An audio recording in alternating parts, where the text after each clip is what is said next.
مشعول مش اعلاني. السلام عليكم، يلا نتحيي مشتركي وزوار قناتي في اليوتيوب. في الموضوع هذا بشرح لكم فيه كيف تفتحون حساب مجاني في الايتونز ستور. في البداية تفتحون برنامج الايتونز من هنا، بعدها تروحون تضغطون على اب ستور. بعد ما يفتح لكم تنزلون تحت تروحون عند فري ابس وتضغطون على واحد من البرامج هنا.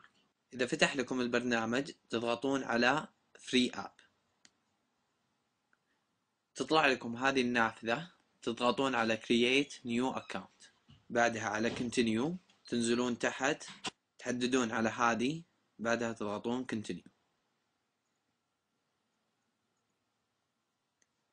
تكتبون ايميلكم هنا،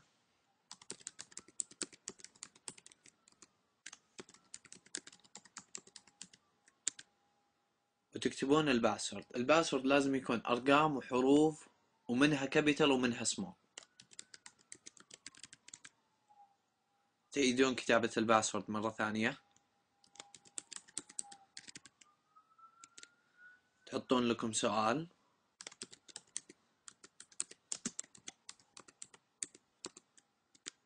بعدها تكتبون الإجابة.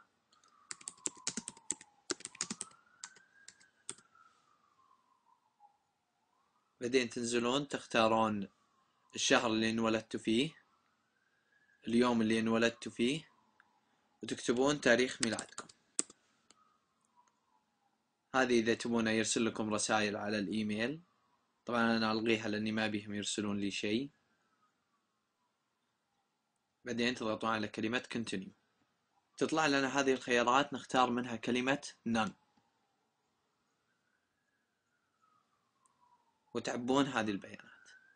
بعد ما عبيتوا البيانات مثل كذا تضغطون على كلمة continue، يطلع لكم هذا التنبيه وبيرسل لكم رسالة على الإيميل.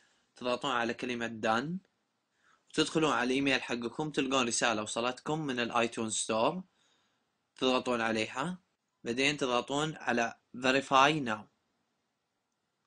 تضغطون اوكي. بتفتح لكم هذه الصفحة، اكتبوا فيها الايميل اللي دخلتوه والباسورد حقكم، بعدين اضغطوا verify address. الان بيكون الحساب حقكم شغال معكم، تقدرون تحملون اللي تبونه منه. بعد ما تدخلون على ايتونز بيجيكم هذا التنبيه، تضغطون على كلمة done، وبكذا تكونون فتحتوا لكم حساب مجاني في الايتونز ستور. إذا عجبكم الشرح والشروحات اللي قبله، اشتركوا معي بالقناة عن طريق الضغط على كلمة سبسكرايب. اشتراككم معي بالقناة يعني لي الكثير، فلا تبخلون علي فيه.